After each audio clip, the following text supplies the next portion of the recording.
Hello, and welcome to ZipTite. As you'll see in a moment, ZipTite isn't your typical zip creating app. And since ZipTite is different, we thought, let's make its video different too. So, instead of listing features and describing how they work, we're just going to use ZipTite, let it speak for itself. Okay, I have some files and folders here that I want to archive. This one, I want to zip and place it on the desktop, so I drag it to the ZipTite icon in the menu bar, pause a moment, and drop it on the desktop destination. Okay, this file I want to zip, but have the zip be in the same place as the file itself. Same thing, but I choose the alongside source destination. This is a very important report that I'm working on, and I'd like to back it up from time to time just in case. So this time I drop it on the backups folder. Now this backups folder is a new folder that ZipTite automatically creates for you as a convenient place for backing up all your important files. And bonus, these backups are compressed, so hey, they take less disk space. Now for these two, I want the zips to go to my documents folder. But I see I don't have a destination for my documents folder. So let's drop them onto the plus sign, and we'll just add it. Choose folder, and then we just select the documents folder. The zip is made and automatically placed in my documents folder. And now that we added the documents folder, I can just drop the second file directly on that from now on. And I can add any folders to ZipTite the same way. All right, let's keep going. Now, yesterday, I tried to send some large files to my coworker via email, but they were too large and the email failed. So, compressing the files into a zip and then emailing that makes sense, right? So let's drop the files onto the email destination. Look at that. ZipTite zipped them up, opened up a new email and attached the zip to it.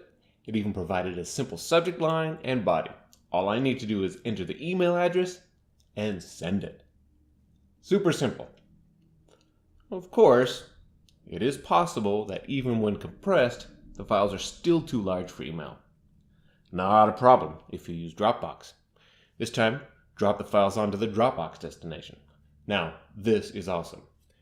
ZipTite compressed the files, placed the zip into my Dropbox folder, created a Dropbox share link to the zip file, created a new email, supplied a subject and a body, and the body includes the Dropbox share link. I just enter the email address and send it.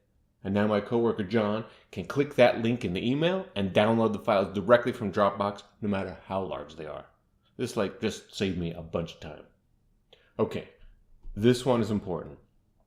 These are some sensitive tax documents that I need to email to my tax guy. But because they're sensitive, I want them to be password protected. No problem. I drag the files to the ZipTite icon in the menu bar. However, this time I drop the files directly onto the ZipTite icon.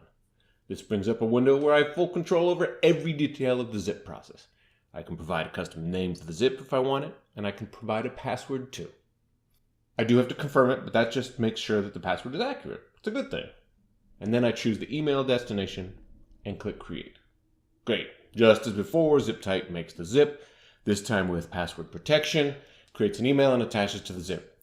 I just enter the email address of my tax guy and... Now wait a minute. I'm going to be sending lots of documents to my tax guy as I get them. I don't want to have to enter his email address every time.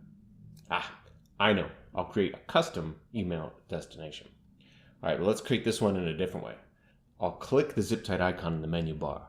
This displays the ZipTite menu where, among other things that you can learn about on the website, I can open up a window of all my destinations. Awesome. Now, while here, you can also see that I can also share zips via AirDrop, send them as text messages using the Messages app. I can also upload zips to my iCloud Drive and even upload them to FTP servers. But right now, I just want a new email destination. So let's click the plus icon and create a new email destination.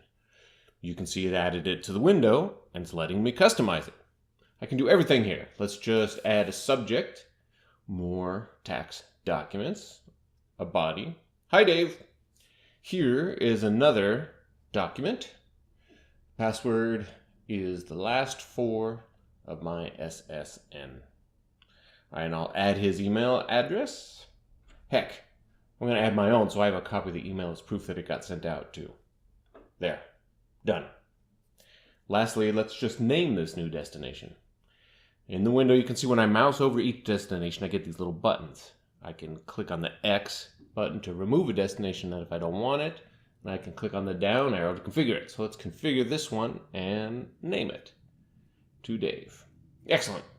Now when I want to send documents to Dave, I drop the files, type in my password, and use this new to Dave email destination. Okay, that's all great, but what if I want all of my zips to be password protected? I don't want to have to enter my password each time.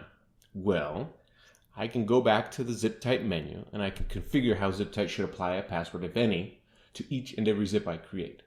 I can say no password, I can have ZipTite ask me for a password each time, or I can define a preset password and have ZipTite apply it to every zip I create. I can also do the same thing with how ZipTite names zip archives as well. Okay, there's one last thing I want to point out. As you have seen, ZipTite lives in the menu bar. This means that ZipTite is available at any time and from within any application. You don't have to launch it. In fact, you just run ZipTite once, and after that, it is always there and always available, even after you restart your Mac. Like I said, ZipTite isn't your typical zip creating app.